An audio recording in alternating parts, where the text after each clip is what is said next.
Phone pay ಮೂಲಕ ಲವ್ವಲ್ಲಿ ಬಿದ್ದು ಬಾಲಕಿಯೋರ್ವಳು ಗರ್ಭಿಣಿಯಾಗಿರುವಂತಹ ಘಟನೆ ಇದು.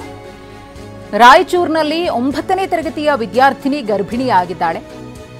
ಬಾಲಕಿ ನಾಪತ್ತೆ ಕೇಸ್ ತನಿಖೆಯ ವೇಳೆ ಈ ಲವ್ ಸ್ಟೋರಿ ಬಯಲಾಗಿದೆ. ಬಾಲಕಿ ತಂದೆ ಅಂಗಡಿಯಲ್ಲಿ ಚಿಕನ್ ಅನ್ನ ಯುವಕ ಖರೀದಿ ಮಾಡಿದ್ದ. ಯುವಕ ಶಿವಮೂರ್ತಿಯಿಂದ ಚಿಕನ್ ಖರೀದಿ, ತಂದೆ ನೀಡಿದ್ದ ಫೋನ್ ನಂಬರ್ಗೆ ಫೋನ್ ಪೇ ಮಾಡಿದ್ದ. ಫೋನ್ ನಂಬರ್ ಸೇವ್ ಮಾಡಿಕೊಂಡು ಮೆಸೇಜ್ ಮಾಡಿದ್ದ. ಮೆಸೇಜ್ನಿಂದ ಈ ಪ್ರೀತಿ ಎಲ್ಲ ಶುರುವಾಗಿದೆ. ಮನೆಯಲ್ಲೇ ಇದ್ದಂತಹ ಬಾಲಕಿ ಅಕ್ಟೋಬರ್ 31ರಂದು ನಾಪತ್ತೆಯಾಗ್ತಾಳೆ. ಪೋಷಕರಿಂದ ಮಸ್ಕಿ ಪೊಲೀಸ್ ಠಾಣೆಗೆ ದೂರು ಕೂಡ ಕೊಡಲಾಗುತ್ತೆ. ನಾಪತ್ತೆಯಾಗಿದ್ದ ಬಾಲಕಿ ನವೆಂಬರ್ 5ರಂದು ಪ್ರಿಯಕರನ ಜೊತೆ ಪತ್ತೆಯಾದಾಗ ಆಕೆ ಗರ್ಭಿಣಿಯಾಗಿರೋದು ಗೊತ್ತಾಗುತ್ತೆ.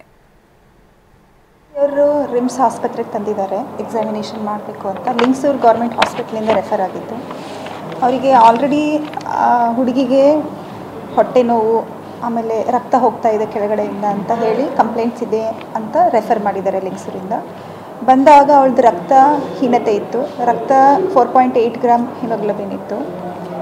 ಅವಳಿಗೆ ಪರೀಕ್ಷೆ ಮಾಡಿದಾಗ ಅವಳು ಆಲ್ರೆಡಿ ಅಬಾರ್ಷನ್ ಪ್ರೊಸೆಸ್ ನಡೀತಾ ಇತ್ತು. ಸೊ ಹೀಗಾಗಿ ಎಮರ್ಜೆನ್ಸಿ ಬೆಡ್ ಸೈಡ್ ಟೆಸ್ಟ್ ಮಾಡಿದಾಗ ನಮ್ಮಲ್ಲಿನೂ ರಕ್ತ ಕಮ್ಮಿ ಇದೆ ಅಂತ ತಿಳಿದು ಬಂತು. ಬೇಕಾಗಿರೋ ನೆಸರಿ ಟ್ರೀಟ್ಮೆಂಟ್ಸು ಕೊಟ್ಟಿದ್ದೀವಿ.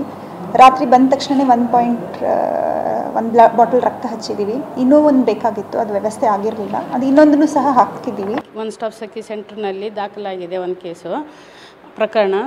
ಅದು ಸಂತ್ರಸ್ತಿಗೆ 14 ವರ್ಷ ವಯಸ್ಸಿದ್ದು, ಆಕೆಗೆ 3 ತಿಂಗಳ ಗರ್ಭಧಾರಣೆ ಇದ್ದು, ಆಕೆಗೆ ಈಗ ಇವತ್ತೇ ಗರ್ಭಪಾತ ಆಗಿದೆ. ಅದು ಒಬ್ಬರು ಆರೋಪಿಯವರು ಪರಿಚಯ, ಅವ್ರು 24 ವರ್ಷ ಪರಿಚಯ ಮಾಡಿಕೊಂಡು ಆ ಹುಡುಗಿಗೆ ಫುಸ್ಲಾಯಿಸಿ ನಂಬಿಸಿ ಮದುವೆ ಆಗ್ತೀನಿ ಅಂತ ನಂಬಿಸಿ ಒಂದು ಊರಿನಿಂದ ಛತ್ರಲಿಂದ ಹಗಲು ಹೊತ್ತಲ್ಲಿ ಶಿಕ್ಷಕ ವೃತ್ತಿ, ರಾತ್ರಿ ಆಯಿತು ಅಂದ್ರೆ ಈತ ಕಳ್ಳ.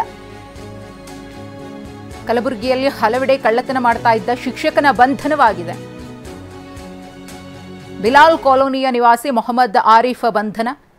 ಹಗಲು ಹೊತ್ತಲ್ಲಿ ಮಸೀದಿಯಲ್ಲಿ ಅರೇಬಿಕ್ ಶಿಕ್ಷಕನಾಗಿ ಕೆಲಸವನ್ನ ಮಾಡ್ತಿರ್ತಾನೆ. ರಾತ್ರಿ ಆದರೆ ಸಾಕು ಕಳ್ಳ ಬೆಕ್ಕಿನಂತೆ ಮನೆಗಳಿಗೆ ನುಗ್ಗಿ ಕಳ್ಳತನವನ್ನು ಮಾಡುವಂತಹ ಕೆಲಸವನ್ನ ಮಾಡ್ತಿರ್ತಾನೆ. ಸಾಲ ಬಾಧೆಯಿಂದ ಕಳ್ಳತನವನ್ನ ಮಾಡ್ತಾ ಇದ್ದ ಆರಿಫ್ ಕದ್ದ ಹಣದಲ್ಲಿ ಕುಟುಂಬವನ್ನ ಸಾಕ್ತಾ ಇದ್ದ. ಬಂಧಿತನಿಂದ 13 ಲಕ್ಷ ಮೌಲ್ಯದ ಚಿನ್ನಾಭರಣವನ್ನು ವಶಕ್ಕೆ ಪಡೆಯಲಾಗಿದೆ. ಬಂಧಿತ ಆರಿಫ್ನ ಫೋಟೋವನ್ನು ಗಮನಿಸ್ತಾ ಇದ್ದೀರಿ. ಮತ್ತೊಂದು ಕಡೆ ಆತನ ಚಲನವಲನದ ದೃಶ್ಯಗಳು ಸಿಸಿಟಿವಿಯಲ್ಲಿ ಸೆರೆಯಾಗಿರುವಂತಹ ದೃಶ್ಯ.